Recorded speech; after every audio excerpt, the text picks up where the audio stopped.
వి gold trusted gold buyers మీరు తాకట్టు పెట్టిన బంగారాన్ని విడిపించి ఈ రోజు ఉన్న మార్కెట్ ధరకు కొనబడను.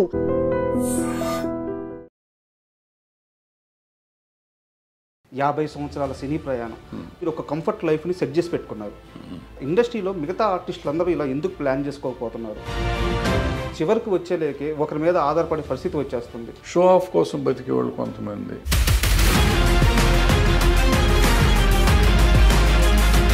కమ్మారెడ్డి భరద్వాజ్కి ఇగో ఎక్కువ. మనిషి అన్నాక ప్రతివాడికి ఫిష్ వెంకట్ని ఎందుకు సార్ ఇండస్ట్రీ అనాథగా వదిలేస్తుంది? ఎవరు వచ్చి ఎందుకు చేయాలి? కోటా గారు చనిపోయినప్పుడు చాలామంది వచ్చారు సార్. ఆ ఇండస్ట్రీ ఫిష్ వెంకట్ దగ్గరికి కనీసం పరామర్శకు కూడా ఎందుకు రాలేదు? హెల్ప్ చేసిన వాడిని ఇండస్ట్రీ అనుకోకుండా ఫైనల్గా సినిమా వాడిని పట్టించుకోరు. ఈ రోజున ఉండే హీరోల రియల్ క్రేజ్ రియలేనా అంటే ఏం చెప్తారు సార్? ఇక్కడ ఇండస్ట్రీ అంటే ఏంది అనే పరిస్థితి నిజంగా సమాధానం లేదు. అన్ని విషయాల మీద అవగాహన ఉన్న మీరెందుకు కామ్ అయిపోయారు సార్? చేతకాని విషయంలో జైలు పెట్టి మరి ఎవరు సార్ ఇండస్ట్రీ పెద్ద? ఇప్పుడు వాటి గురించి మర్చిపోండి. సో ఆ పెద్ద అనేది లేదు.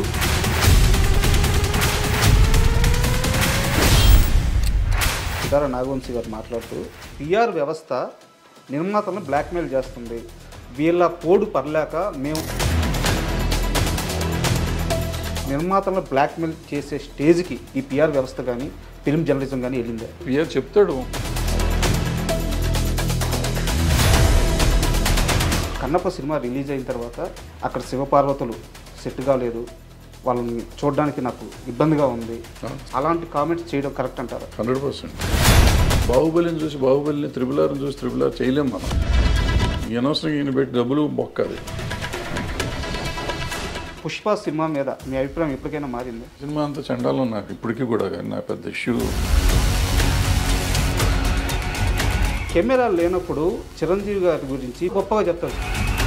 అదే కెమెరా పెట్టంగానే చిరంజీవి గారి అభిప్రాయాలని, ఆయన వెళ్ళే మార్గాలని మీరు క్వశ్చన్ చేస్తూ ఉంటారు. నోరు ఉంది కదా అని ఎవడు పెడతాడు, ఏది పెడితే మాట్లాడితే.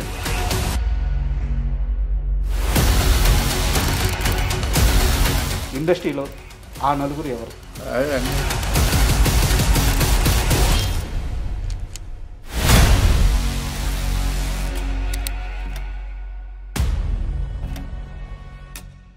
సార్ నమస్తే. నమస్తే సార్, మామూలుగా ఇండస్ట్రీని ప్రేమించి ఇక్కడికి ఇండస్ట్రీలోకి వచ్చే జనాలు చాలామంది ఉంటారు. బట్ ఇండస్ట్రీ అతి కొద్ది మందిని ప్రేమిస్తుంది, దాంట్లో మీరు ముందు వరుసలో ఉంటారు. 50 సంవత్సరాల సినీ ప్రయాణం, ఇండస్ట్రీలో కష్ట నష్టాల గురించి, ఇక్కడ ఉండే సుఖాల గురించి, ఇక్కడ ఉండే దుఃఖాల గురించి, ఇక్కడ మనుషుల వ్యధల గురించి, ఇక్కడ పరిస్థితుల గురించి పూర్తి అవగాహన ఉన్న వ్యక్తి మీరు. అన్ని విభాగాల్లో పనిచేస్తున్నారు, అదే సమయంలో దర్శక నిర్మాతగా మీదైన ముద్ర వేస్తున్నారు. సో ఈరోజు మీతో నేను ఇంటర్వ్యూ చేయడానికి కారణం ఏంటంటే, ఈరోజు ఇండస్ట్రీలో ఉన్న పరిస్థితుల గురించి, మనుషుల యొక్క మనస్తత్వాల గురించి, వాటి గురించి వివరంగా మీ నోటి నుంచి తెలుసుకోవాలని ఇంటర్వ్యూ స్టార్ట్ చేస్తున్నాను సార్. మీరు సహకరిస్తారని కోరుకుంటున్నాను. సహకరించుకు ఏం చేస్తాను, వచ్చి అడుగుతున్నావు కదా, చెప్పాలి తప్పదు. నాకు తెలిసి నేను చెప్తాను, బట్ నువ్వు చెప్పినంత నాలెడ్జ్ నాకేం లేదు సార్. ఏదో ఉన్నాం, 50 ఏళ్ళ నుంచి ఉన్నాం కాబట్టి ఎంతో కొంత తెలిసి చెప్తాను సార్. ముందుగా మీ విషయానికే వస్తే, నాకు తెలిసి అంటే ఇదివరకు ఒక ఇంటర్వ్యూలో కూడా చెప్పున్నారు, మీరు రిటైర్మెంట్ అయిపోయి ఒక ప్రశాంతమైన జీవితాన్ని గడుపుతున్నారు మీరు, అంతేనా? రిటైర్మెంట్ ఏం అవ్వలేదు. రిటైర్మెంట్ అని చెప్పి సినిమా వాళ్ళకి రిటైర్మెంట్ ఏమైనా వచ్చేదాకా పని చేస్తూనే ఉంటాం, ఏదో అవకాశం కోసం ట్రై చేస్తూనే ఉంటాం.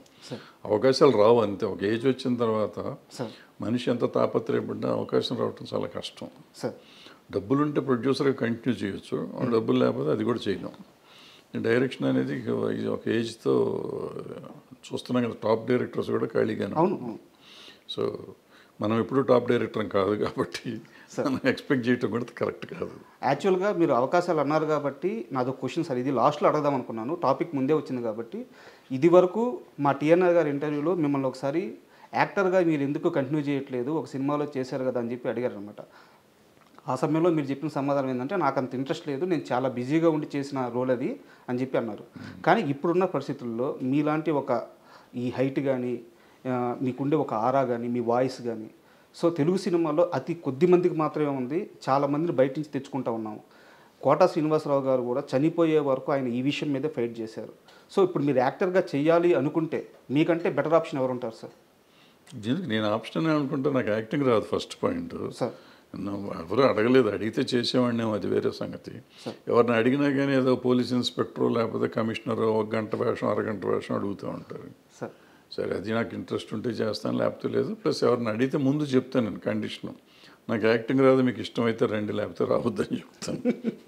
అందుకని వాళ్ళు రాలేదో వస్తారో తెలియదు. బట్ ఎక్కువగా నేనేరా పోలీసులో ఫుల్ లెంత్ క్యారెక్టర్ చేసి ఆ తర్వాత ఎవరు ఫుల్ లెంత్ క్యారెక్టర్ అడగలేదు ఎవరు ఇంతవరకు అడగలేదు. అడిగుంటే అన్న ఆలోచించేవాడినా నాకు తెలియదు, ఐడియా లేదు. బట్ నేను ఎవరు అడగల. సార్ మీ డైలీ రొటీన్ ఎలా ఉంటుంది సార్? అంటే డే ఎలా నడుస్తుంది?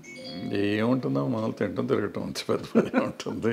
లేదంటే ఇంటర్వ్యూలు అంటే ఉంటాయి, లేదంటే ఏదన్నా కథలు చెప్తా ఉంటే వింటూ ఉంటాను. వాళ్ళకి చెప్తా ఉంటాను, నేను చేయనయ్యా సినిమాలు చేయట్లేదంటే, లేదు సార్ మీ అభిప్రాయాలు చెప్పండి సార్ అంటూ ఉంటారు. సార్ చెప్తూ ఉంటాం. సార్ మీది ముందు నుంచి ఫిలిం బ్యాక్గ్రౌండ్ ఉన్న ఫ్యామిలీ. సో ఇక్కడ అన్ని బాధలు అన్ని ఇబ్బందులు పడ్డారు.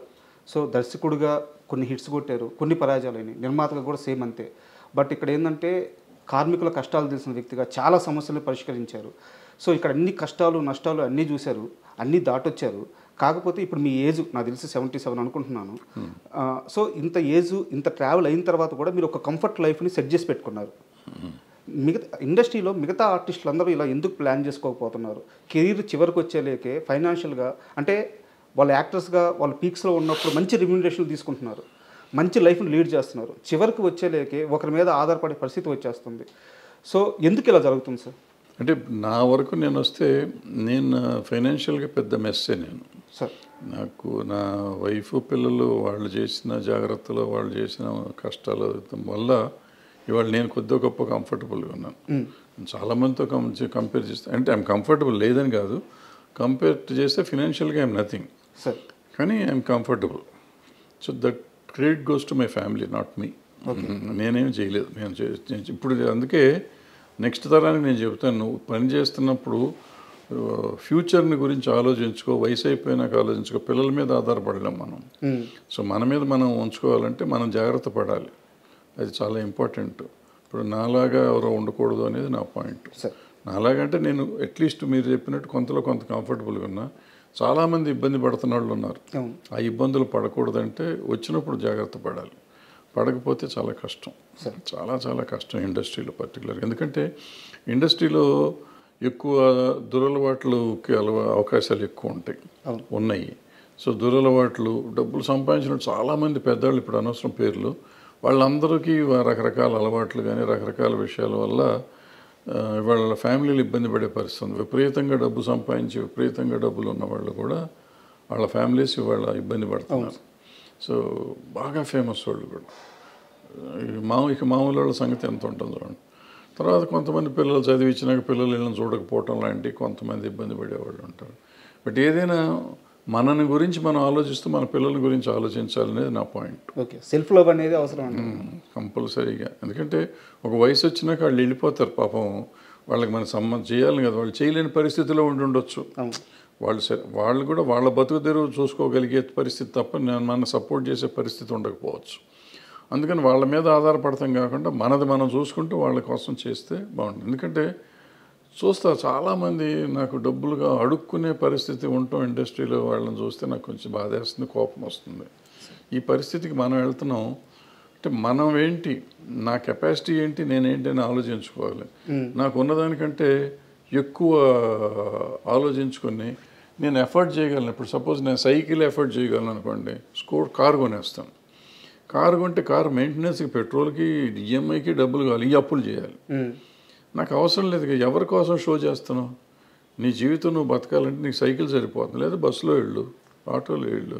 అది కాకుండా నువ్వు కారు ఎవరి కోసం ప్రదర్శన కోసం చేసి ఆడు ఈఎంఐ వచ్చి లాక్కి వెళ్ళేది అసహ్యంగా. దానికంటే అసహ్యం మనకేముంటుంది జీవితంలో. సో ఎగ్జాంపుల్ చెప్పా. అట్లా మనం షో ఆఫ్ కోసం బతికేవాళ్ళు కొంతమంది, అవన్నీ మారాలి. మనం మారితే సింపుల్గా ఉంటుంది. సార్ మీరు నాకు వ్యక్తిగతంగా తెలుసు. కొన్నేళ్ల క్రితం మీ కింద మీ టీంలో నేను పనిచేస్తున్నాను. సో ఆ లీనియన్స్ తీసుకొని మిమ్మల్ని పరిధి దాటి ఒక క్వశ్చన్ అడుగుతున్నాను.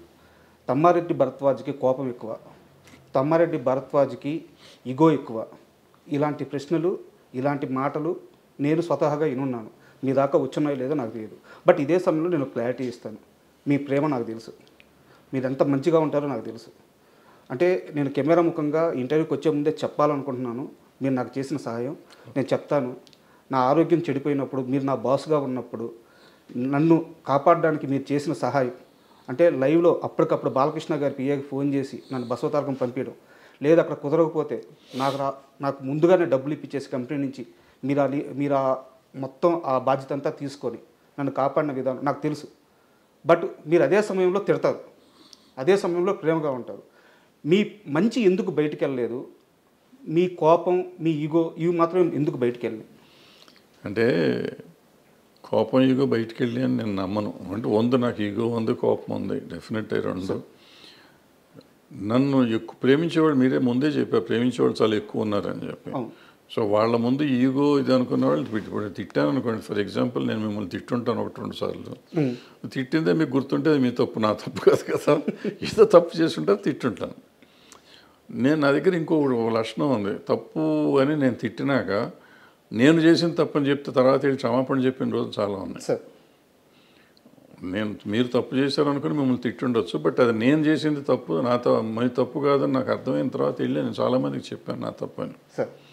సో అది ఉంది, ఇది ఉంది. ఆవేశంలో మనిషి అన్నాక ప్రతివాడికి ఉంటుంది, ఉప్పుగారం తిన్నాక కోపంలో వస్తూ ఉంటాయి.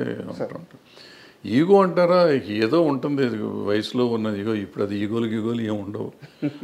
అది ఈగో అంటే ఈగో, అహంకారం అంటే అహంకారం, ఏదంటే అది. బట్ నాకు తెలిసి అంత అహంకారం కానీ అంత ఈగో కానీ నాకు లేవు. కొన్ని విషయాల్లో నేను చూపిస్తాను. అండ్ మనం ఇండస్ట్రీ గురించి మాట్లాడుకుందాం అనుకున్నాం కాబట్టి సార్ ఓపెన్గా అడుగుతున్నాను, ఫిష్ వెంకట్ని ఎందుకు సార్ ఇండస్ట్రీ అనాథగా వదిలేసింది? ఫిష్ వెంకట్ని ఇండస్ట్రీ అంటే ఎవరు అసలు? ఫస్ట్ మీరు అది చెప్పండి. డెఫినేషన్ ఆఫ్ ద ఇండస్ట్రీ ఎవరన్నా చెప్తే దాన్ని బట్టి నేను మాట్లాడతాను. డెఫినేషన్ ఆఫ్ ద ఇండస్ట్రీయే తెలియకుండా ఎవరికాళ్ళు ఇండస్ట్రీ అని మాట్లాడతారు. ఎవరు ఇండస్ట్రీ? అది కూడా నా క్వశ్చనే సార్. అంటే ఫిలిం ఛాంబర్ ఇండస్ట్రీనా, నిర్మాత మండలి ఆ ఫిలిం ఛాంబరు, లేకుంటే మా అసోసియేషన్ ఇండస్ట్రీనా? ఎవరు సార్ ఇండస్ట్రీ? ఎవరు ఇండస్ట్రీ కాదు, ఫిలిం ఛాంబర్. ఇండస్ట్రీ అంటే అసలు ఏం లేదయ్యా. ఇండస్ట్రీ అంటే ఏ ఇండస్ట్రీ అయినా ఉంది.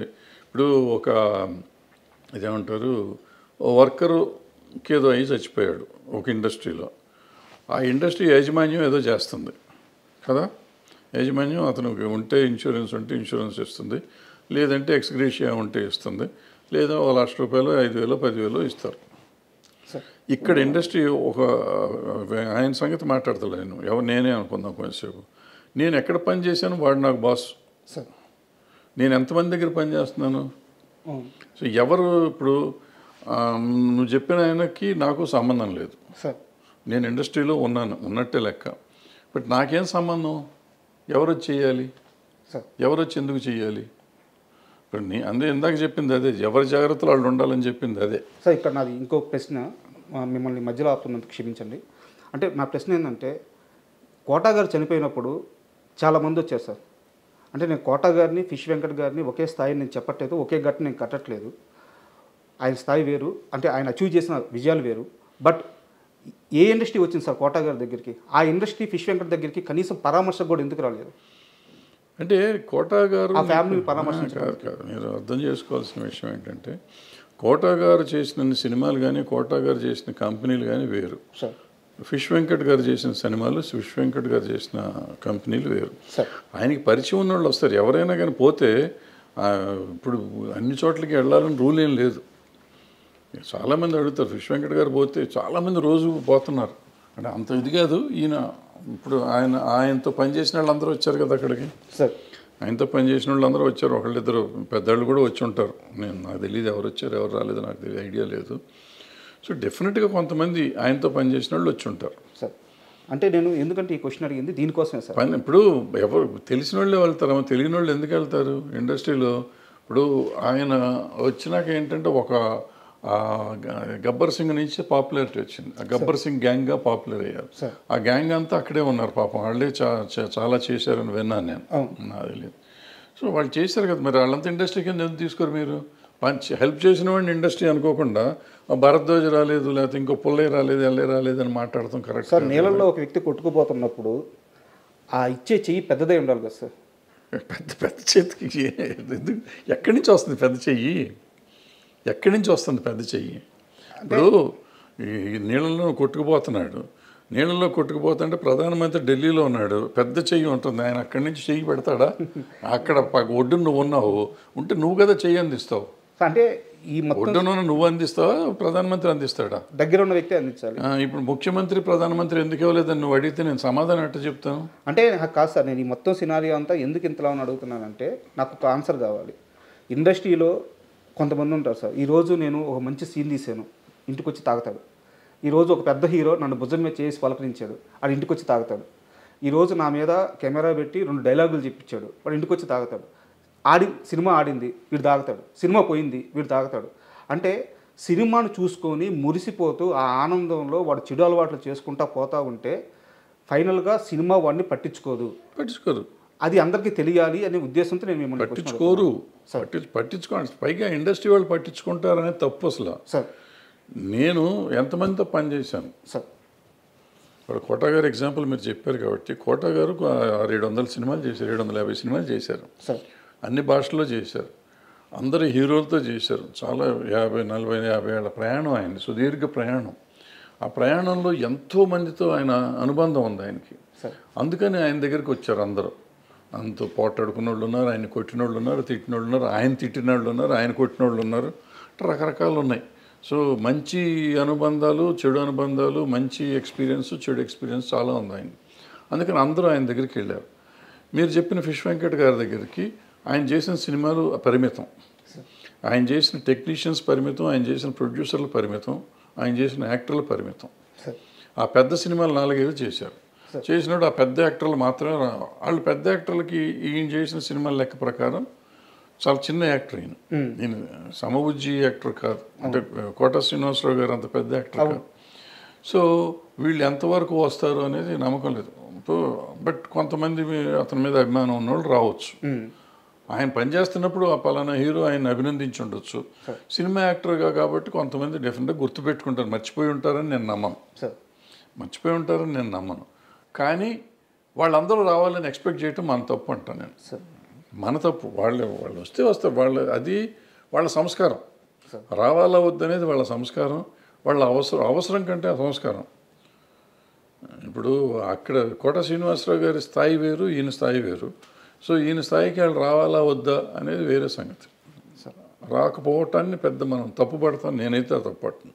ఒక్కసారి మీ కెరీర్ విషయానికి వస్తే సార్, అంటే మీ సినిమాలు ఎలా ఆడినాయి, వాటి కోసం మీరు ఎంత కష్టపడ్డారు, అవన్నీ కూడా ఒక చరిత్ర సార్. అంటే నా స్థాయి కానీ నా ఏజ్ కానీ వాటి గురించి అనాలిసిస్ చేయడానికి సరిపోదు. నేను వేటి గురించి మాట్లాడట్లేదు. కాకపోతే మీరు ఉమేష్ చంద్ర గారి మరణం చుట్టూ ఒక కథ రాసుకున్నారు. అంటే నా డౌట్ ఏంటంటే మీ నాన్నగారు బ్యాక్గ్రౌండ్ కానీ మీరు ఆ సినిమాలో చూపించిన కథ కానీ రెండు పూర్తి వ్యతిరేక దిశలో ఉన్నట్టు అనిపించింది నాకు. కమ్యూనిజం నుంచి వచ్చిన ఆయన మీ నాన్నగారు. సో మీరు ఈ కథలో మీ భావజాలం మాత్రం వేరే మార్గంలో వెళ్ళినట్టుంది. ఇంతకీ తమ్మారెడ్డి భావజాలం ఏదంటే ఏం చెప్తారు? నేను సమానత్వమే, మనుషులు బాగుండాలి, అందరూ బాగుండాలి అనుకుంటున్నాను నా భావజాలం. అంతకంటే నాకు వేరే సార్ మనిషి అన్న ప్రతివాడు బాగుండాలి, సమాజంలో ఉన్నవాళ్ళు అందరూ బాగుండాలి అనేది నా ఆలోచన. అంతకంటే వేరే ఎక్కువ ఆలోచన లేదు. దాంట్లో నేనేం చెప్పానంటే, ఇప్పుడు పోలీసులు ఒక పక్క నుంచి వాళ్ళ డ్యూటీ వాళ్ళు చేస్తున్నారు. నక్సలైట్లు దేశభక్తులే, వాళ్ళు దేశాన్ని బాగు చేద్దామని, ఒక సమాజాన్ని నిర్మిద్దామని వాళ్ళు ఒక తుపాకీ గొట్టం ద్వారానే న్యాయం వస్తుందని వాళ్ళు అనుకుంటున్నారు. అయితే వాళ్ళు చేసే పొరపాటు వల్ల కొంతమంది మా సామాన్యులు చచ్చిపోతున్నారు. సామాన్యులు చచ్చిపోయినప్పుడు వాళ్ళు మర్నాడు ఒక స్టేట్మెంట్ పడేస్తారు, ఇది సిద్ధాంతిక పొరపాటు లేకపోతే చారిత్రక సైద్ధాంతికంగా జరిగిన పొరపాటు అని చెప్పి పొరపాటు అని ఒక స్టేట్మెంట్ పడేసి ఊరుకుంటున్నారు. ఎవరిచ్చారు వీళ్ళందరికీ హక్కు చంపుతానికి? ఈవెన్ పోలీసులు కూడా ఇప్పుడు నేను తప్పు చేశాను, క్రైమ్ చేశానండి, మన ఇద్దరం ఇక్కడ కూర్చున్నాం, నేను క్రైమ్ చేసి ఉన్నాను, మీరు ఎందుకో చూస్తాను లోపలికి వచ్చారు, లేకపోతే ఈ బయట గేట్ దగ్గర ఉన్నారు, మా ఇంటి బయట ఉన్నారు కాబట్టి మిమ్మల్ని కూడా తీసుకెళ్ళి లోపల వేస్తారు, మిమ్మల్ని పడేసి కొడతా ఉంటారు వాళ్ళు నాతో పాటు. కొట్టి ఎందుకున్నావు నువ్వు అక్కడ అని అడుగుతారు. మీకు సంబంధం లేదు, మీరు ఎవరో తెలియదు, మీరు పొరపాటున మీ క్యారెక్టర్కి ప్రాణం పోవచ్చు. ఎవరు? ఇప్పుడు నిన్న ఒక సినిమా చూశాను నేను, రోతే అని ఏదో మలయాళం సినిమా, ఇద్దరు పోలీసు వాళ్ళ కథ ఎంత అద్భుతంగా ఉంది. నైట్ డ్యూటీ చేసేవాళ్ళ కథ. ఆ పాపం ఆ పిల్లడి మీద వేసేస్తారు మొత్తం అంతా. సో ఇప్పుడు దానికి ఎవరు బాధ్యులు? దాన్ని పొత్తిపల్లిలో కూడా అడిగేది ఇదే నేను. ఎవరు బాధ్యులు? Who will take the responsibility of that చచ్చిపోయిన వాళ్ళది? ఇప్పుడు నువ్వు నమ్మావు, నక్సలిజం నమ్మావు, దేశానికి కోసం మంచి అడుగుతున్నావు. నువ్వు పోలీస్గా నువ్వు దేశాని కోసం పోరాడుతున్నావు. నువ్వు ఇద్దరు ఆలోచన మంచిదే, మధ్యలో సామాన్యుడు ప్రాణం పోతుంది. వీడికి సమాధానం ఎవరు చెప్తారు? సార్ ఇంత మంచి పాయింట్ మీద నిజంగా సినిమా నేను కూడా చూశాను. సింధు తులాని గారి యాక్టింగ్ కానీ సూపర్ ఉంటుంది. సినిమా ఆడలేదు సార్. ఎంత లాస్ అయ్యారు సార్ సినిమాలో? మొత్తం పోయింది. ప్రతి రూపాయి పోయింది. ఎంత పెట్టారు? దగ్గర ₹1 కోటి పెట్టాం. ₹1 కూడా రాలేదు. ₹1 రాలేదు.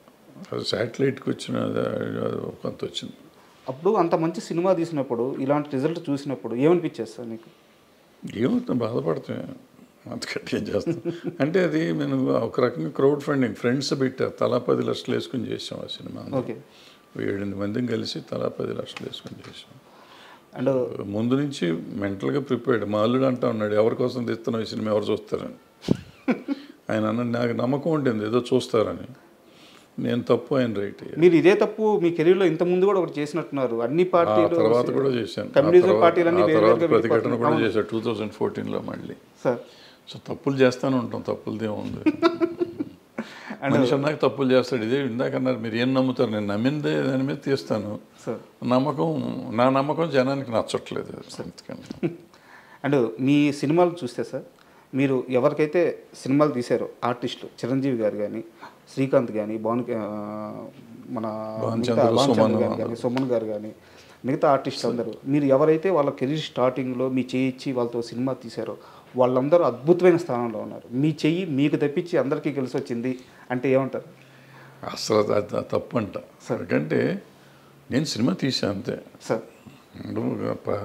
దీంట్లో ఏమంటారు, దాంట్లో భగవద్గీతలో చెప్తాడు కదా, నువ్వు చేయాల్సింది చెయ్యి అంతే తప్ప నువ్వు ఆశించి చేయకూడదు అంటాడు. ఏం ఆశించి చేసింది కదా ఫస్ట్ పాయింట్. ప్లస్ నా అవసరానికి చేసింది ఇదంతా. మీరు చిరంజీవి గారు అంటారు, చిరంజీవి గారికి ఆ రోజు నాకు నా రెమ్యునరేషన్గా ఆయన చేశాడు కాబట్టి నేను చేశాను. నాకు ఆ సినిమా చేద్దాం, వేరే పెట్టి ఇంకా పెద్ద హీరోని పెడతానికి నా దగ్గర డబ్బులు లేవు, నా దగ్గర ఉన్న డబ్బులకి నేను చేశాను. సో ఆయన వచ్చి మళ్ళీ మనకేదో చేయాలనుకోవటం తప్పు. భానుచంద్ర అయినా, సుమన్ అయినా, శ్రీకాంత్ అయినా, ఎవరైనా కానీ నా అవసరానికి ఆ రోజు నేను చేశాను తప్ప వాళ్ళని ఉద్ధరిద్దామనో అని ఏమీ లేదు. వాళ్ళకైనా సెంటిమెంట్ ఉందో ఏమన్నా ఉంది మావాడు అనుకుంటే అనుకోవచ్చు, తప్పులేదు. అనుకోకపోయినా తప్పులేదు, ఇబ్బంది లేదు మనకి. అనుకోవాలని కూడా రూల్ లేదు. సార్ అండ్ ప్రతిఘటన సినిమా టాపిక్ వచ్చింది కాబట్టి, అంటే ఇది మీకు సంబంధం లేని ప్రశ్న, కానీ మీరు చార్మి గారిని దగ్గర నుంచి చూశారు. ఆమెని అంటే చార్మీలో అందమని కానీ ఆమె బాగుంటుందని స్క్రీన్ మీద చూపించడం కానీ చాలామంది చేస్తే ఆమె యాక్టింగ్ సైడ్ మీరు చూపించారు. సో చార్మి గారు అలా కెరీర్ వెళ్తున్నప్పుడు అకస్మాత్తుగా ఆమె కెరీర్ ఆగిపోయి ఒక నిర్మాతగా టర్న్ తీసుకొని ఈ రోజున ఆమె కష్టపడుతుంది కానీ ఒక సైడ్ నుంచి నిందలు మోయడం కానీ, సో చార్మి గారి కెరీర్ ఇలా అవ్వడానికి మీరు దగ్గర నుంచి చూసిన మనిషి కాబట్టి ఎందువల్ల అయిందంటారు? కెరీర్ అని ఇంకా నేను అనుకుంటే ఆమె అంతకుముందు సక్సెస్ఫుల్ హీరోయినే. అవును. తర్వాత మన సినిమా చేసింది ఆమె బాగా నమ్మకం ఉంటుంది. తర్వాత పూరి గారి సినిమా ఏదో చేసింది, పేరు గుర్తులేదు నాకు, జ్యోతిలక్ష్మి. అది కూడా ఆమె అద్భుతమైన పెర్ఫార్మెన్స్ చేసింది, మంచి కథ. 2 సినిమాల్లోనే ఆమె ఎక్సలెంట్ పెర్ఫార్మెన్స్ ఇచ్చింది. ప్రాబ్లం చిరాకేసి ఉంటుంది, వీళ్ళు మంచి సినిమాలు చూడరు, మంచి పెర్ఫార్మెన్స్ చూడరు, వీళ్ళకి అనవసరం మనం చేయటం అని ఆమె రూట్ మార్చుకుని ఉంటుంది. మార్చుకుని ప్రొడ్యూసర్ అయింది. సరే ఈ ఇండస్ట్రీలో 100 మంది అంటే 100 అంటారు. ఆమె చేసుకుంటానే పోతుంది, పట్టించుకోవట్లేదు కదా, తన కష్టం తను పడుతూనే అంతే కదా. పడిని అయిపోయింది, మనం దాని గురించి కామెంట్ చేయటం ఎందుకు. ఆమె షీ ఈజ్ డూయింగ్ గుడ్. డబ్బులు సంపాదించినప్పుడు సంపాదిస్తున్నారు, పోగొట్టినప్పుడు పోగొట్టిన ప్రొడ్యూసర్ అనే వాళ్ళకి తప్పదయ్యింది. సార్ మీరు సినిమాలు చేసేటప్పుడు మీ తరంలో, అంటే తరం అంటే మళ్ళీ మీ ఏజ్ గుర్తు చేయడం అది కాదు నా ఉద్దేశం, మీరు సినిమాలు చేసేటప్పుడు సార్ హీరోలని విపరీతంగా ఆరాధించేవాళ్ళు. అయితే దాంట్లో ఎలాంటి ఒక ఫేక్ ఉండేది కాదనమాట. అంటే ఎవరో పక్క నుంచి జనాలను పుల్ చేయడము అలాంటిది ఏమి ఉండేది కాదు. హీరో రోడ్ల మీదకి వస్తే దేవుళ్ళుగా చూసేవాళ్ళు. కృష్ణ గారిని కానీ, ఎన్టీఆర్ గారు కానీ, ఏఎన్ఆర్ గారు కానీ, వాళ్ళందరినీ కూడా నిజంగా దేవుళ్ళలాగే చూశారు. అదంతా చాలా రియలిస్టిక్గా, చాలా రియాలిటీగా జరిగిన సందర్భం అది. బట్ ఈరోజు ఇండస్ట్రీలో పరిస్థితి చూస్తే యూట్యూబ్లో పాటలకి వ్యూస్ కొంటున్నామని చెప్పి నిర్మాత చెప్తున్నారు, ట్రైలర్ వ్యూస్ కొంటున్నామని చెప్పి నిర్మాత చెప్తున్నాడు. సో జనాల్ని పుల్ చేస్తున్నారు. అంటే హీరోని ఒక బ్రహ్మపదార్థంగా పెట్టి చుట్టూ హీరోని లేపడానికి మళ్ళీ వీళ్ళే ఎదురు డబ్బులు పెడుతూ ఆఖరికి బుక్ మై షోలో రేటింగ్కి కూడా డబ్బులు పెడుతున్నారు. సో నిర్మాతలే ఇంత ఖర్చు చేసి నిర్మాతలే హీరోలను లేపుతున్నారు. ఈ రోజున ఉండే హీరోల రియల్ క్రేజ్ రియలేనా అంటే ఏం చెప్తారు? అంటే మరి రియల్ క్రేజే కదా, చచ్చిపోతా ఉంటున్నారు అక్కడ, పచ్చబొట్లు పొడిపించుకుంటున్నారు చేతుల మీద, కాళ్ళ మీద, మెడ మీద, బొడ్డు మీద, అన్ని చోట్ల పొడిపించుకుంటున్నారు, గుండెల మీద, ఇన్ని చోట్ల పచ్చబొట్లు పొడిపించుకుంటున్నారంటే రియలేనే కదా. మరి నిర్మాతలకు ఎందుకు సార్ ఇన్ని కష్టాలు? ఇప్పుడు మీరు ఒకటి అడుగుతున్న ప్రశ్నలోనే సమాధానం ఉంది మీకు. ఆ రోజునైనా ఈ రోజునైనా, ఆ రోజున అట్లీస్ట్ మార్నింగ్ షోకి వచ్చేవారు ఫ్యాన్స్ అంతా. ఈరోజు ఫ్యాన్స్ ఇంత పెద్ద ఫ్యాన్ ఫేర్ ఉన్న సినిమాలు కూడా కొన్ని సినిమాలకి మార్నింగ్ షోనే ఫుల్ అవట్లేదు. అవును, ఇది పెద్ద హీరోలు అని చెప్పబడే వాళ్ళ సినిమాలు కూడా. అంటే మరి దాంట్లోనే అర్థమైపోతుంది. మళ్ళీ అక్కడేమో హయ్యెస్ట్ ఫ్యాన్స్ ఉన్న హీరో అంటారు వాళ్ళు. మరి ఆ హీరో సినిమా మార్నింగ్ షోనే ఫుల్ అవ్వాలిగా. సోషల్ మీడియాలో ఒక్కొక్కరు హ్యాండిల్ చూస్తే కొన్ని మిలియన్స్ సినిమాలు మార్నింగ్ షో ఫుల్ అవ్వట్లేదు. మరి ఆ పరిస్థితి ఏమొస్తుంది ఏం చెప్పలేము. ఇప్పుడు ఏమైపోయింది, సోషల్ మీడియా అయిపోయింది. ఎక్కువ మంది ఈ సోషల్ దాంట్లో పేర్లు పెట్టుకుని వాళ్ళ వ్యూస్, యూట్యూబ్ కోసం వచ్చేవాళ్ళు కొంతమంది, టీవీలో కనపడటం కోసం వచ్చేవాళ్ళు కొంతమంది, వీళ్ళంతా ఫ్యాన్స్ అయిపోయారు. నిజంగా ప్యాషనేట్గా ఆయన కోసం, పలానా హీరో కోసం నేను ప్రాణం ఇస్తాననేవాళ్ళు బయటకు చెప్పేవాళ్ళే కానీ ఇచ్చేవాళ్ళు తక్కువ. 10%, 20% ఉంటారు. గతంలో ఏంటంటే 80% వాళ్ళు ఉండేవారు, 20% పబ్లిసిటీ కోసం వచ్చేవాళ్ళు. పబ్లిసిటీ లేకపోతే దానివల్ల అడ్వాంటేజ్ తీసుకుందాం అనుకునేవాడు. ఇప్పుడు శోభన్ బాబు గారికి, కృష్ణ గారికి, ఈ రోజుకి ఎన్టీ రామారావు గారికి, నాగేశ్వరకి ఈ రోజుకి ఇంకా ఫ్యాన్స్ అట్టాగా ఉన్నారు. వాళ్ళందరికీ 70 ఏళ్ళు 80 ఏళ్ళు వచ్చినా వాళ్ళు ఈ రోజుకి వాళ్ళ డబ్బులు పెట్టుకుని ఫంక్షన్లు చేస్తారు. కృష్ణ గారికి ఏ ఊళ్ళో పెడితే ఆ ఊరిలో విగ్రహం పెడుతున్నారు ఇప్పుడు వాళ్ళ సొంత డబ్బులతో. శోభన్ బాబు గారికి ప్రతి సంవత్సరం ఆయన బర్త్డే రోజు జనవరి 30వ తారీఖు, జూన్ 30వ తారీఖు అనుకుంటే ఇప్పుడు వాళ్ళు రెగ్యులర్గా ఏదో ఇది చేస్తూ ఉంటారు, ఫంక్షన్లు చేస్తారు, లక్షలు ఖర్చు పెట్టి. సో మరి ఏం చెప్తాం అంటే వాళ్ళకి అంత అభిమానం ఉంది, ఇప్పుడు కూడా వాళ్ళు చేసుకుంటున్నారు. సో ఇవన్నీ ఏంటంటే అభిమానం. మరి ఇప్పుడు ఉన్నవాళ్ళు మరి మార్నింగ్ షో రావట్లేదు జనం. అంటే వాళ్ళు 300-400 రూపాయలు ఖర్చు పెడతారు. ఇప్పుడు ఉన్న 10 మంది 20 మంది లక్షలు ఖర్చు పెట్టి చేస్తున్నారు సార్. తేడా. అండ్ మీ మీద నాకు ఒక కంప్లైంట్ ఉంది సార్. ఆ కంప్లైంట్ అంటే అది నాది కరెక్టేనా, లేదు నువ్వు తప్పుగా అర్థం చేసుకున్నావు రాజా అంటారా? నేను అడుగుతాను, మీరు చెప్పండి దానికి. దాసరి నారాయణరావు గారు సార్ ఇండస్ట్రీకి పెద్ద దిక్కు.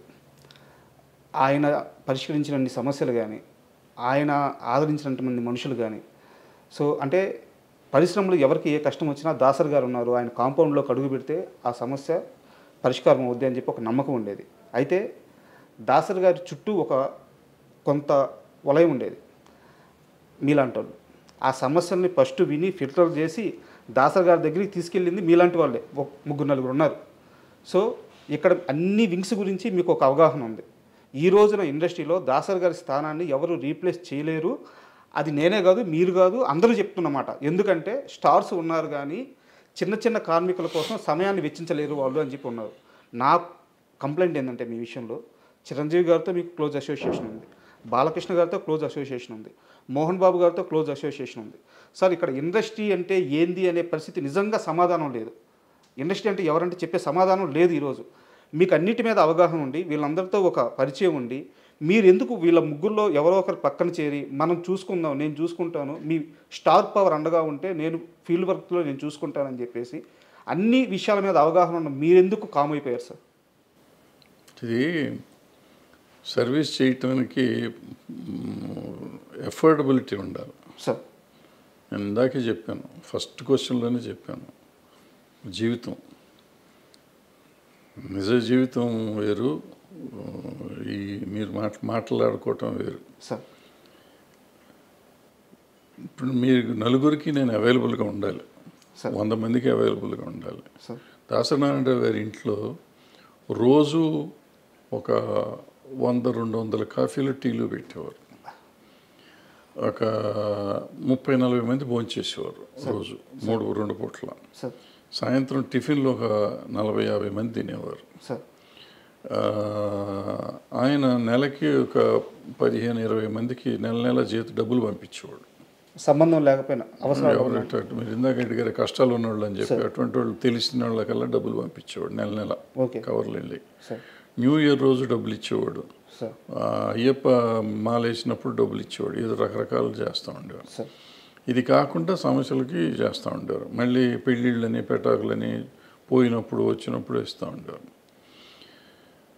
ఇందులో ఏ ఒక్కటి నేను చేయలేను. నేను ఒక్కళ్ళకి రోజు ఇప్పుడు ఫర్ ఎగ్జాంపుల్ మీరు సమస్య ఉండి వచ్చారు, మీకు మంచినీళ్ళు కూడా నేను ఇవ్వలేను సార్.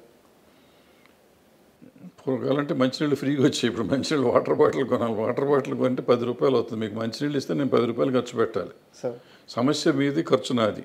సార్ నేను పెట్టే పరిస్థితిలో లేను, నేను చేయలేను అంత.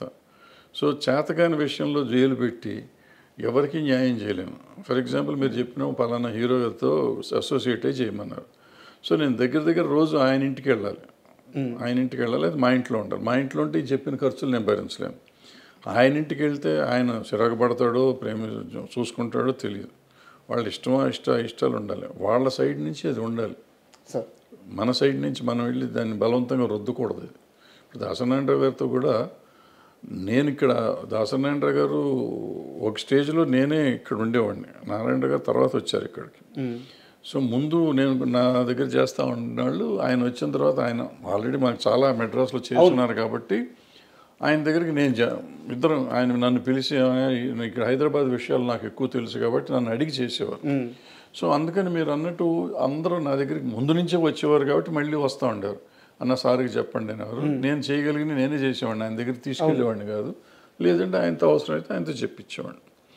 సో ఇప్పుడు మీరు అడిగిన ప్రశ్నకి సమాధానం, ఇప్పుడు దాసనారాయణ గారు లేరు, ఆ ఖర్చు భరించేవాళ్ళు లేరు, అంత కాంపౌండ్ లేదు ఇక్కడ, ఎక్కడ మన దగ్గర ఇల్లు లేదు, ఈ జరగని పనులు ఇవన్నీ. మరి ఎవరు సార్ ఇండస్ట్రీ పెద్ద ఇప్పుడు? ఇంకా అసలు పెద్ద అనేది ఉద్యోగం కాదు, ఇది ప్రెసిడెంట్ ఆఫ్ ఇండియా లాగా పోస్ట్ కాదు అది. ఆయనకి తెలియకుండా ఇప్పుడు ఒక మనిషి ఒక దాసనారాయణరావు అవ్వలేడు నాకు తెలిసి. ఎవరు? ఒక దాసనారాయణరావు కానీ ఒక ఎన్టీ రామారావు కానీ అసలు ఈ ప్రపంచంలో భూప్రపంచంలో ఇంకోళ్ళు అవరు, ఇంపాసిబుల్ అది. ఎన్టీ రామారావు అన్న కొంతమంది అవ్వగలరేమో కానీ దాసనారాయణరావు ఇట్స్ ఇంపాసిబుల్ ఇక అవటం. ఓకే, అది మనిషి మానవ మాత్రుడి వల్ల కాదు. అది ఒక మనిషి అన్ని పనులు చేయలేడు. ఆయన ఏంటి writer, director, actor, distributor, exhibitor, producer, lyric writer, dialogue writer, story writer, paper editor, politician, MP, తర్వాత మినిస్టరు, ఇది కాకుండా కాపు సంఘం ఆళ్ళ గొడవ, అక్కడ నాయకుడు ఏది కాదు. ఈ సినిమా ఇండస్ట్రీలో పంచాయతీలు అసలు ఒక రోజున 6 షూటింగ్లు 7 షూటింగ్లు జరిగిన రోజులు ఉన్నాయి. ఈ రోజుల్లో కూడా పంచాయతీ చేసేవాడు. మనిషికి ఎట్ట కుదురుతుంది? 6 సినిమాలకి డైలాగులు రాయాలి. ఒక సంవత్సరంలో ఆయన 12 సినిమాలు 14 సినిమాలు రిలీజ్ అయినాయి. ఓ మనిషి 14 సినిమాలు ఎట్ట రిలీజ్ చేయగలడు సంవత్సరంలో? షూటింగ్ ఎన్ని చేయాలి? నెలకు ఒక సినిమా తీసేయగలడా ఎవడన్నా? ఇవాళ తీస్తానికి 3 ఏళ్ళు పడుతుంది ఒక సినిమా తీస్తానికి. సార్ కథ రాయడానికి 2 ఏళ్ళు పడుతుంది. 6 నెలలు లేకపోతే కథ రాయమంటున్నారు ఇప్పుడు కొత్త డైరెక్టర్లు అందరూ. ఇప్పుడు ఈ పరిస్థితుల్లో ఆయన ఎట్ట చేసేవాడు ఏంటి? అలాంటి మనిషి అసలు రాడు. ఇవన్నీ ఉండగా పంచాయతీలు చేయటం, ఇప్పుడు నేను చెప్పిన యాక్టివిటీస్ కాకుండా పంచాయతీలు చేయటం, వీళ్ళందరి కష్టాలు వినాలి కదా. వచ్చినాడు ప్రతివాడు కష్టం వినాలి. షూటింగ్ చేస్తాడా? ఇప్పుడు ఆయన పక్కన 4 ఫ్లోర్లో షూటింగ్ జరుగుతుంది. 4 ఫ్లోర్లో షూటింగ్ సంగతి చూడాలా? లేకపోతే నా బోటి వాళ్ళకి డైలాగులు రాసి పెట్టేవాడు అది చూడాలా? లేకపోతే ఈ వచ్చిన పంచాయతీ చూడాలా? లేకపోతే ఈ కాపు సంఘం మీటింగ్ చూడాలా? ఏది చూడాలి? అందరూ అక్కడ బయట వెయిటింగ్లో ఉండేవారు. మానవుడికి సహజం అది కుదురుతుందా? ఇవాళ మీరు చెప్పే ఎవరికన్నా ఏ పెద్దలకన్నా కుదురుతుందా? చేయగలరా? ఇంపాసిబుల్. అది గురించి మర్చిపోండి. సో ఆ పెద్ద అనేది లేదు, పోస్టు లేదు, ఏం లేదు. ఆయనకి ఏదో వచ్చేసింది, జరిగిపోయింది, ఇంకెప్పుడు జరగదు ప్రపంచంలో. అది ఆయన తెచ్చుకుంది కాదు, ఆయన స్వభావం వల్ల స్వభావం వల్ల వచ్చింది ఆయన. ఇప్పుడు నేనే వెళ్ళాను సినిమా ప్రాబ్లం వస్తే, ఆయనకి నాకు పరిచయమే లేదు, వెళ్ళిపోయి అన్నాడు ఏదో ఆయన చేసి పెట్టేవాడు. సో అట్లా ఎవరు మళ్ళీ వస్తారని అనుకోవటం దురాశ, జరగదు. సార్ అంటే ఇప్పుడున్న పరిస్థితుల్లో ఫిల్మ్ జర్నలిజం గురించి నాకు ఒక క్వశ్చన్ సార్. అంటే మీరు జర్నలిజాన్ని చూస్తున్నారు, ఫిల్మ్ జర్నలిజాన్ని చూస్తున్నారు, మీడియాతో మీకు అసోసియేషన్ ఉంది, మీరు కూడా వర్క్ చేస్తున్నారు. ఇప్పుడున్న ఫిల్మ్ జర్నలిజం చూస్తుంటే మీకు ఏమనిపిస్తుంది సార్? అంటే ఈ రివ్యూ సిస్టమ్ కానీ, అంటే జర్నలిజం కాదా అంటే కాదు. ఇంతకు ముందంటే ఏదో 4 పేపర్లు ఉంటే జర్నలిజం అనేవాళ్ళం సార్. ఏదో నాకు తర్వాత 2-3 ఛానళ్ళు వచ్చినాయి, ఛానల్ అనేవాళ్ళం. ఇవాళ ఏంటంటే సోషల్ మీడియా వచ్చినాక ఎంతమంది మనం సినిమా ఏదైనా పిలిస్తే మీడియా పిలిస్తే 200 మంది వస్తున్నారు. వీళ్ళంతా జర్నలిస్టులు అంటే జర్నలిస్టులే అంటున్నారు. సో ఇది ఏది జర్నలిజం ఏది కాదు, జర్నలిజం మీద మనం డిస్కషన్ పెడతానికి లేదు. What is journalism, what is reporting అనే డిస్కషన్ వస్తే దానికి ఉండే తేడా దానికి ఉంది, దీనికి ఉండే తేడా ఉంది, వాట్ ఈజ్ రివ్యూ వేరే ఉంది. సో ఇవన్నీ మాట్లాడుతామంటే అది వేరే చర్చ అది.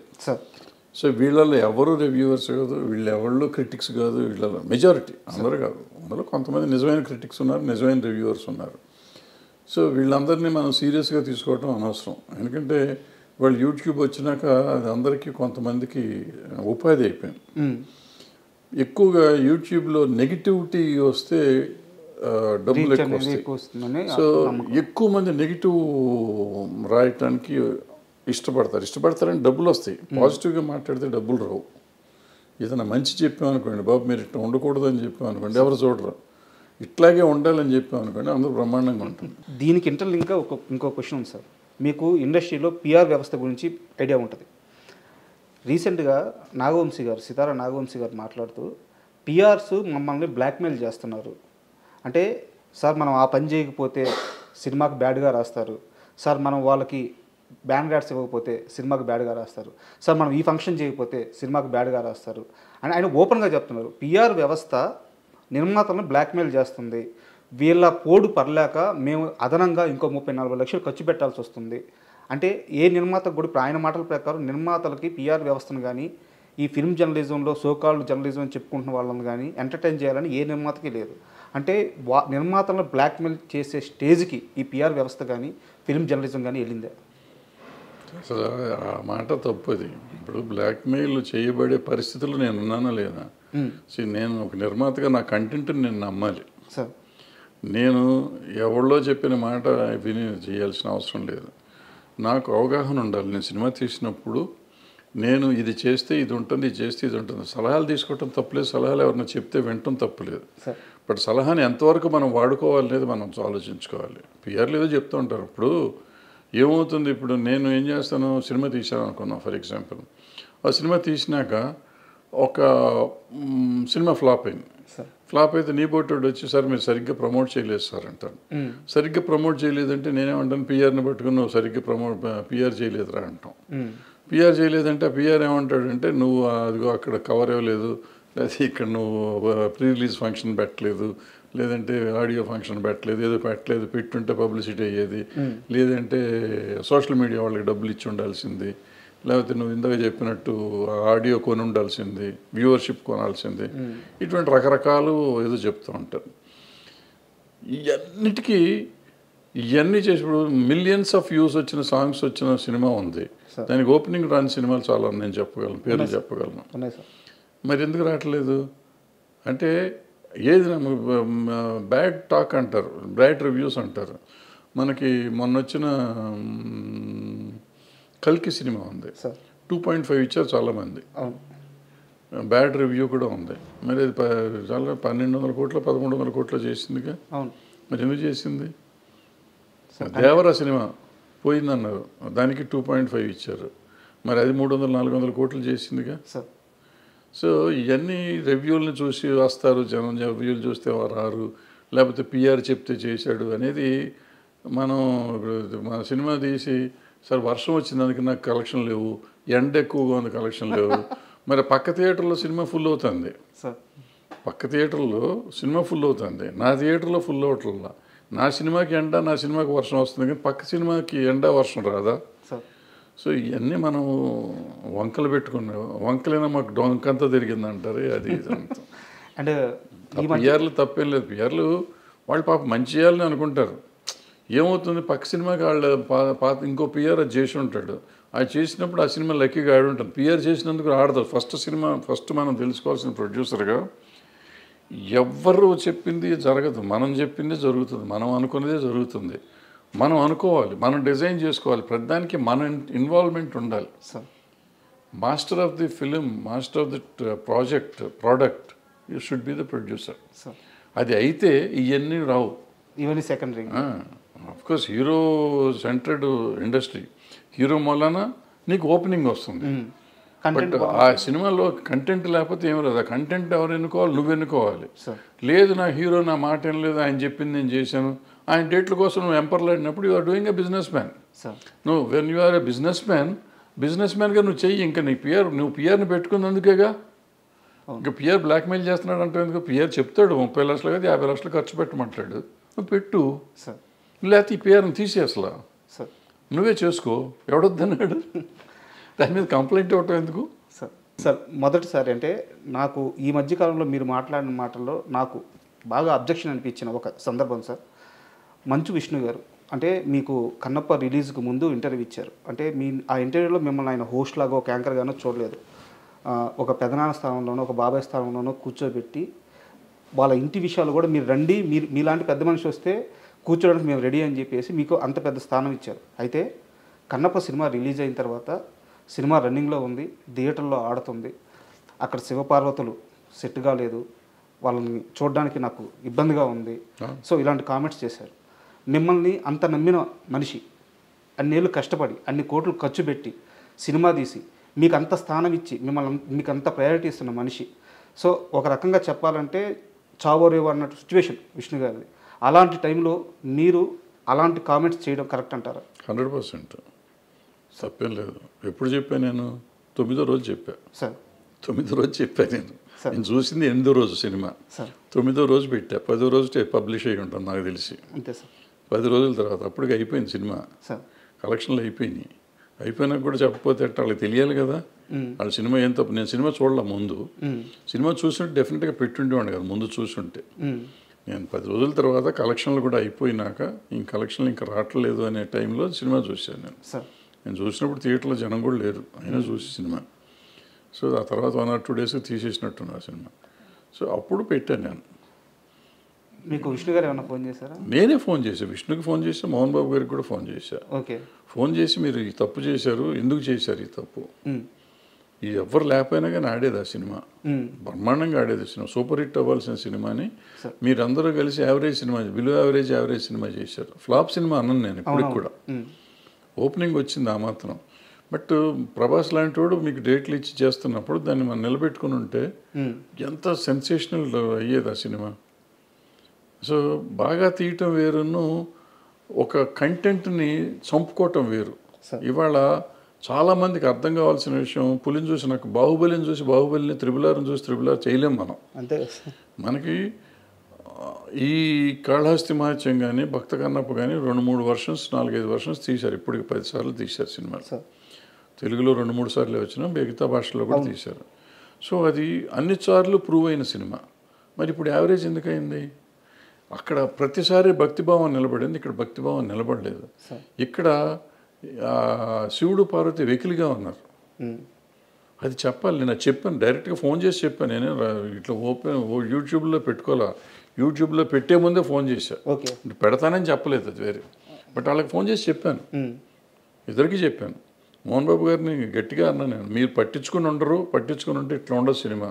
ఎందుకంటే ఆయన అసిస్టెంట్ డైరెక్టర్ చేశాడు, యాక్టరు, మంచి యాక్టరు, ఆయనకు తెలుసు, అన్ని విషయాలు తెలుసు. మరి పట్టించుకోకుండా భక్తి లేకుండా సినిమా తీసి భక్త కన్నప్పని వారియర్ సినిమా చేస్తే ఎట్లా ఉంటుంది సినిమా? ఆ సినిమా రేంజ్కి ఆ సినిమా ఆడింది ఇవాళ. బట్ అది అదే ప్రభాస్ గారిని వాడుకొని చేసినందుకు చేసిన ప్రభాస్ క్యారెక్టర్ చాలా బాగుంది ఆ సినిమాలో. కానీ ఎప్పుడైతే ఎవరైతే శివుడు భక్తుడైనా, శివుడే సరిగ్గా లేకపోతే ఇంక భక్తి ఎక్కడ వస్తుంది?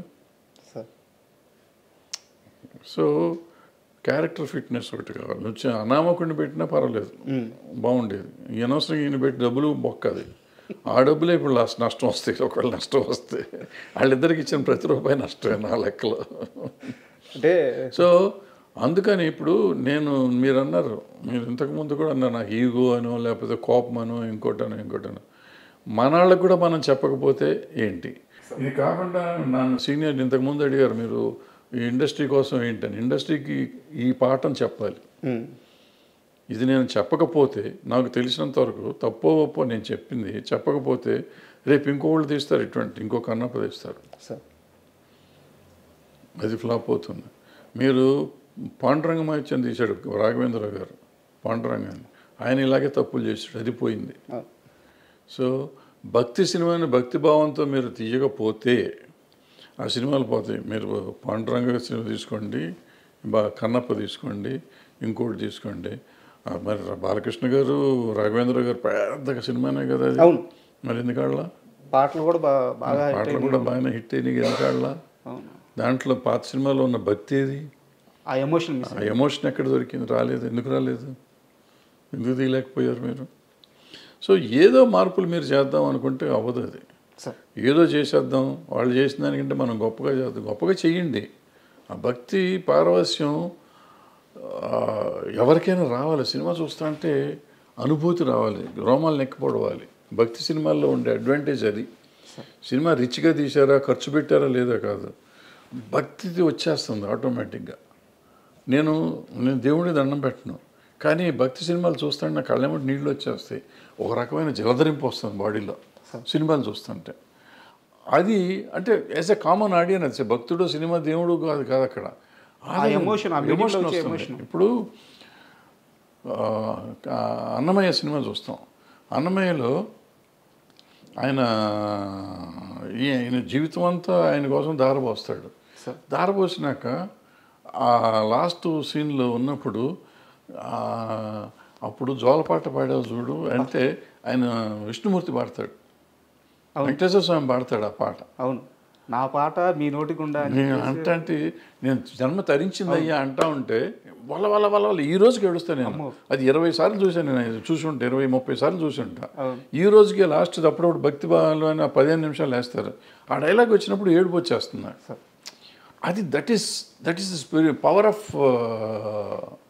ఇది భక్తి. 1 మంత్ బ్యాక్ రాఘవేంద్రరావు గారిని కలిసాను సార్. ఆయన దగ్గరికి వెళ్ళి ఒక సందర్భం వెళ్ళి బ్లెస్సింగ్స్ తీసుకున్నాను. ఆ సమయంలో ఈరోజు మీరు ఏదైతే ఎగ్జాంపుల్ చెప్పారో ఆ గడప దగ్గరికి వచ్చి తను రాసిన పాటలన్నీ అక్కడ వేసి ఆ దర్శనం అవ్వగానే అదే ఎగ్జాంపుల్ సార్ నాకు ఆయన చెప్పినప్పుడు ఈ రోజుకి ఆయన అన్నమయ్య అంటే రాఘవేంద్రరావు గారు అలాగే పులకరించిపోతున్నారు. ఆయన నేను తీయలేదా ఆ సినిమా, వెంకటేశ్వర స్వామి నా చేత తీపించుకున్నారు అంటున్నారు. మీరు అంటున్నట్టు అది భక్తి సినిమా. అది అందులో అన్ని 100 తప్పులు ఉన్నాయి. ఆ సినిమాలో లేనన్ని తప్పులు ఆ సినిమానే ఫాలో అయ్యారు. ఈ సినిమా కన్నప్ప కూడా అందులో వెంకటేశ్వర స్వామి వాళ్ళు అందరూ కలిసి అది చేయలేదు ఇది చేయలేదు అన్నప్పుడల్లా వీడు మారిపోతూ ఉంటాడు ఈ భక్తుడు అన్నమయ్య. బట్ అంత చేసింది లాస్ట్ 15 minutes ఆయన చేసిన భక్తి ఉంది ఎక్కడైతే ఉందో పులకించిపోయారు. అది పీక్ తీసుకెళ్ళిపోయారు. సో మిగతాదంతా మర్చిపోతాం మనం.